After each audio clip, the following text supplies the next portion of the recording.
How would I research problems to solve in this industry? I would go to, first of all, you got to niche down. What do you mean by education industry?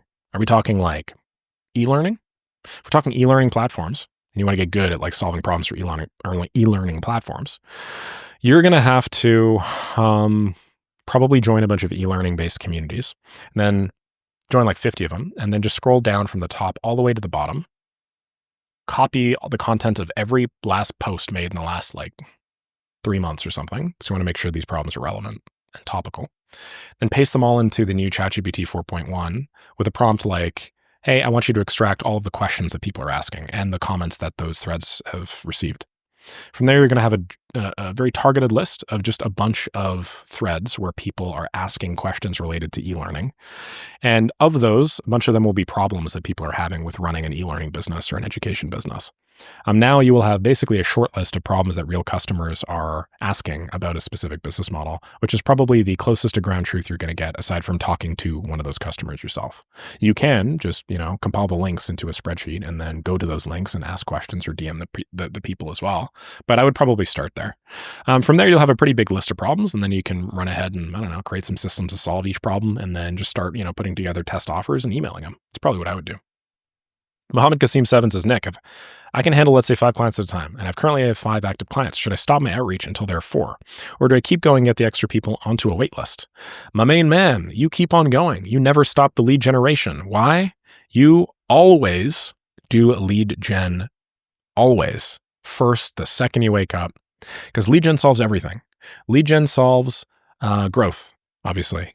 Hopefully that's self-explanatory. Lead gen solves project management woes. Why? Because if you have a ton of leads that are willing to work with you, you can just pick the one that pays you the largest amount of money for the least amount of work. And if you are getting a lot of clients that are willing to pay a lot of money for very little work, well, now you have easier project management because these are simpler projects, right? Lead gen solves virtually everything. I could go on, but like lead gen just solves all the problems that you're probably suffering from. So keep on going. I know it seems counterintuitive, but the more lead gen you do, the more opportunities and ideas you're going to have. Francisco Boy Martinez says, left click oriented toward a specific niche. We have a small AI agency and we're still in the custom project phase. Understood.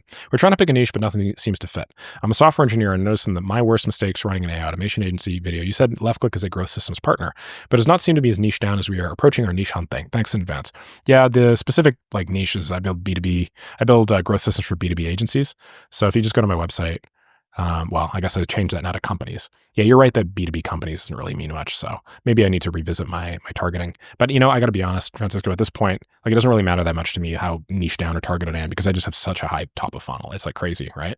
So I could actually run, like I could be that weird guy that like actually has a very general niche and that doesn't take his own advice because I just have the crazy top of funnel that if I'm general, some people out there will be like, well, I really like Nick. It doesn't even matter that he's not niche down in my industry. I'm just going to fill out his audit. So there's some nuance there, but yeah, it's really growth systems for B2B agencies, I would say.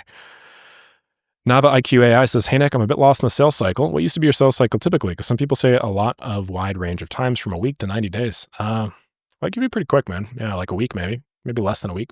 But that's not to say that I haven't had deals that have run for 90 days. I've had some very interesting sales where I do outreach with somebody and like 6 months later they come back and they're like, all right, I think I'm ready. And then they, hit me up. So some of your sales cycles are going to be very long, but on average, they're pretty short. Think about Upwork, right? When somebody posts a job on Upwork, they're looking for a solution to their problem right now, today. I can't tell you the number of people in MakerScore, Make Money with Make, that have started Upwork outreach on day 2 and then legitimately landed a job like within I think day 4, and then legitimately landed a job within like an hour. They're like, oh, I applied to my first Upwork job and the guy got back to me immediately and we jumped on a call and now I'm no longer clientless. It's like crazy. So depends a little bit about the platforms as well, right? Depends on the tools that you're using. All right, Study Motivation 6838 says, hey, Nick, blowing my brains out here. Please don't do that. Did outreach via Loom. Around 60 super personalized videos, booked 1 call, no money conversion. Did cold emails, a little over 200 emails, no book calls. Changed offer to AI coach, started sending Looms again, now confused with what upfront value to provide. Every time it feels like I'm starting from square one, makes it more harder to reach out. Now an analysis paralysis, can't decide on what every channel. Should I invest time and money? Well, first of all, you're in luck because I just recorded a big video ranking all the client acquisition techniques and your personalized videos were on there. But first thing I'm noticing here that's a problem is the 200 emails. 200 emails is very little in the grand scheme of things. This leading to no book calls just means that you have like a PRP, positive reply rate, less than 0.5%. which I'd say probably like half of 50% of people have. So it could be that, right? Could be that. Or you could actually have a pretty high proposal to reply rate, but you're just still in random noise land where the signal is not high enough because you have only sent 200. What you need to do is you need to send 2,000. Hell, you need to send like 10,000. Okay, so send 10,000 first before coming back to me. That's my pill, the hard pill to swallow. The 60 super personalized videos. How are you sending these? You send them via email as well. How are you sending them? You send 60 personalized videos and you got one call. It seems odd to me. 60 super personalized videos. These are high quality videos, the sorts of videos that I show when I do my Upwork videos. And then you send them via 3 or 4 platforms like Facebook, Instagram, LinkedIn, Twitter, and email or something. They realistically have like a 50% chance of seeing that. And if it's a really high quality, super personalized video, they might have like another 20% chance of getting back to you or something. So you might actually have like a 10 or 20% reply rate. For you to only get one call just seems odd to me. Either you're really not that valuable, like the service that you're pitching is really not that valuable. You're not actually solving a real problem. You might just be a terrible presenter. There might be some other thing that like I'm not capable of understanding. So, I mean, like, man, I know this is about a week ago, and that's probably going to be at least a week until I get back to just given the volume of people. But like, if you had really big nuts, I would recommend you actually like link a video so I could see, and then maybe link in a Google Doc the exact copy you're using to reach out to them. Yeah, that's probably what I would do if I were you, so that I could take more of a peek. But those are just so that you don't have to do that, so we can just keep this one way. Those are all of the things that I would probably look at. Okay. When you send an email, there are many places for you to customize your outreach. There are so many. It's hard for me to even, like, there's so much value here. Okay. We go to people selling me stuff here. Check us out. Okay. You can customize the first name and the last name of the person. You could customize the profile pic, like this lovely Shakawat guy. You could customize the email address. These are all variables that you could play with. You could play with the title or subject line. You could play with the Caesar. You could play with the file name, right? You could play with the doc. Notice how this is 2 times the size of an email that doesn't have a file, okay? You could put the loom inside of the thing. You could play with bold. You could play with the time that you send it. You could play with the link. What I'm trying to say is you have many more variables than you probably think that you could play with. And just while I'm on the subject, I was just trying to do this as an example. This is pretty great. The one issue that Shakawat has here, and I don't know if he actually watches my channel, probably not because he said my full name. Hey, Nick Saraev. It's probably an automated sequence, but that's okay. This is actually a pretty good campaign. If you made a couple of tweaks to this campaign that this guy just sent, and then you did this with your loom strategy, I think you do really well. Hey, person, I just watched your YouTube video on paraphrased version of the title, not the actual title, but the paraphrased version. Super insightful and love how you're anti-hype or something like that. Then, I know that, I wanted to give you some value. I actually took that video and turned it into a whole newsletter just to give you a taste of what's possible. Here it is. I know that giving value ahead of time is how giving value up front is how you get ahead in this industry. And if you like this, just reply yes, and I will actually sit down and within 24 hours, write you something completely new. Let me know if you have any changes and take it completely for free. You don't have to ask me for permission. I'm not going to ask you for an invoice. This is all just because I really like your content. If you did something like that, you probably did pretty well. How do you scale a new agency using $50 to start with? I would start with free outreach, so stuff like the Loom videos that Study Motivation 6838 is talking about. I would start with very low-cost methods like Upwork, which is going to be a couple of pounds realistically, maybe a pound or 2 per application. So I mean, you might only have 25 applications via Upwork. Then I'd start with like low-cost stuff like cold emails. I'd start with Apollo, Appify scrapers to source leads. I might also source leads manually if I just had $50. I probably wouldn't screw around with too many platforms, but I'd probably get Instantly's hypergrowth plan. And then I would just do all the same lead gen approaches and methods that I talk about, right? Just set daily minimums on the number of videos you send, the number of communities you post in, the number of emails that you send, the number of Upwork applications you apply to, and so on and so forth. Thank you very much, Tech to Josh. OneBox6947 says, "Good morning, Nick. Thank you again for being the AAA GOAT on YouTube. Thank you for being a Pikachu. I have 2 questions for you if you could so very kindly answer. What method do you recommend for bulk Facebook DM outreach, which is capable of applying personalization to? What systems do you think can be built for businesses in the manufacturing industry? Thanks in advance. So what methods do you recommend for bulk Facebook DM outreach, which is capable of applying personalization to? You know what? I don't even remember the name of the tool. You're going to have to look up Nick Saraev, every social media platform. Okay. This video right over here. How to scrape and auto DM every social media platform in 2025. If you give that a click, my ugly mug is going to yap at you for a very long time.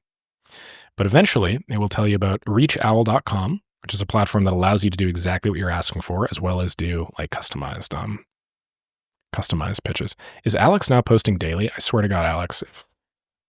Swear to God, man. That's my thing, bro. Oh, I think he might be doing it.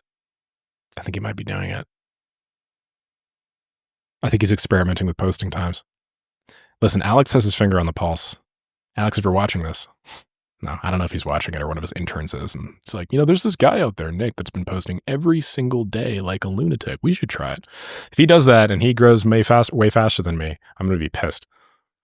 What systems do you think could be built for businesses in the manufacturing industry? I guess it depends on the type of manufacturing, to be honest. But like outreach to retailers is probably the main one. Yeah, I've done a lot of outreach to retailers for B2B manufacturers and stuff. Outreach to retailers for sure. Aside from that, like some simple systems like influencer outreach systems, some CRM to manage like affiliate people for, or I don't know, like one of the companies I was doing this with was D2C, right? So actually they could do the influencer stuff. Manufacturers might not really qualify for that. Yeah, hopefully that helps.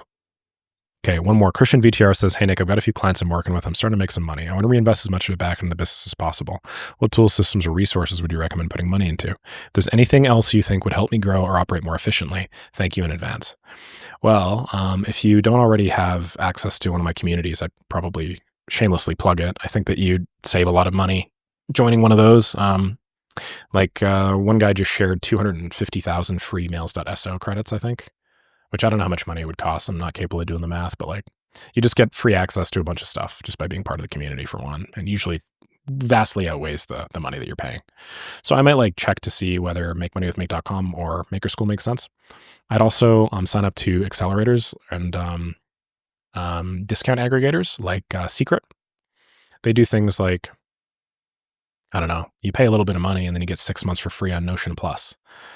You get like ad matching on TikTok. You get 25% on new plan purchases. You can save up to $9K. You save $1,000 in free credits in Airtable.